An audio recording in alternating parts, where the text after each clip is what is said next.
In early 1968, the hunt was on for an actor to fill Connery's shoes, when a 29-year-old Australian model and used car salesman called George Lazenby suddenly swaggered into Broccoli and Saltzman's office.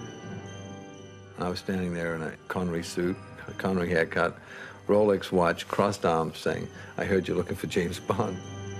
Broccoli had deep reservations about hiring a clothes peg, as he referred to Lazenby. So, over 4 months, they tested him against the rest of the cast, until finally Harry Saltzman said he wanted to see Lazenby in a fight scene. They got this big Russian guy. Well, I knocked him on his butt because I didn't know how to miss. And I thought, oh my God, when this guy gets up, he's going to kill me. He's a real Russian wrestler, you know. But he was okay. And Harry stepped over him and says, "We're going with you."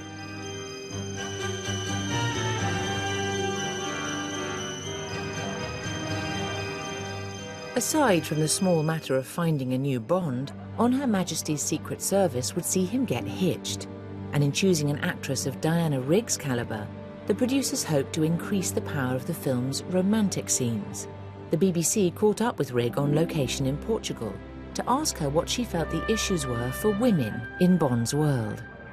From the woman's point of view, mainly the fact that the women are victims. And in our society at the moment, women are being very busy trying to prove that they aren't victims. But Ian Fleming definitely puts them in sort of subsidiary position.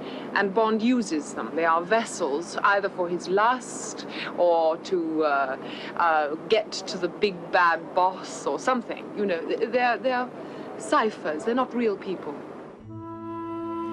Alongside Rigg, these ciphers come in the form of a deadly harem under the control of the arch-villain Blofeld.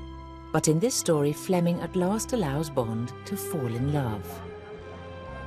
In a sense, it's a game, but also it's quite a clever trick, because the man who heretofore has been absolutely unobtainable suddenly decides, through love or whatever, to marry this girl, and he subscribes.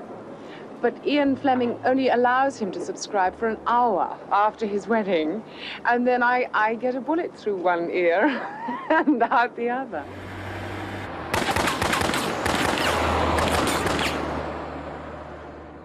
It's Blofeld. Blofeld.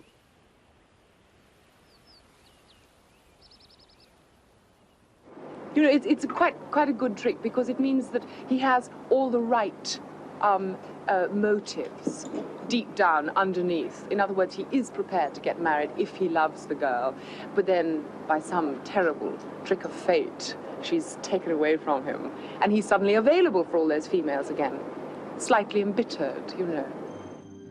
But becoming Bond was to leave Lazenby embittered too. Reports had circulated that he was awkward and arrogant on set, overwhelmed by the responsibility of the role. The critics, rather brutally, pounded him with such comments as, "His lines carry about as much conviction as an insecticide salesman at a flea circus."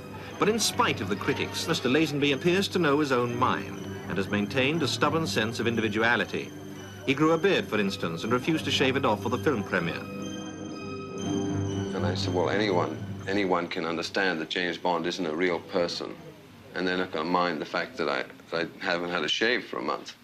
You know, everyone knows that James Bond must have a beard, even though you never see it in the film. Well, what about the reports that you were deliberately awkward and hostile? Yeah, well, they were true in a way, because I was very uptight lots of the times, because I didn't understand exactly what was going on. And the only person you could ask, the only person who knew what was going on was the director. And he didn't really feel that an actor was important in the role. He felt that you could get any guy, I'd put him in that part and make him James Bond, providing he looked similar to what the public feel James Bond looks like. And that vibration came off the director onto me all the time.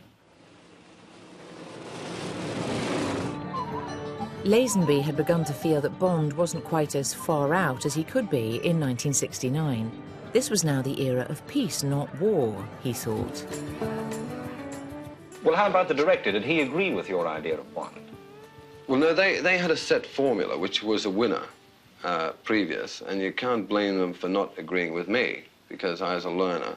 I felt quite confident that if they did change it, you know, like putting pop music behind it, and rather than the sort of light music they have, and things like that, it would have lifted the whole thing up again into another decade, 1970.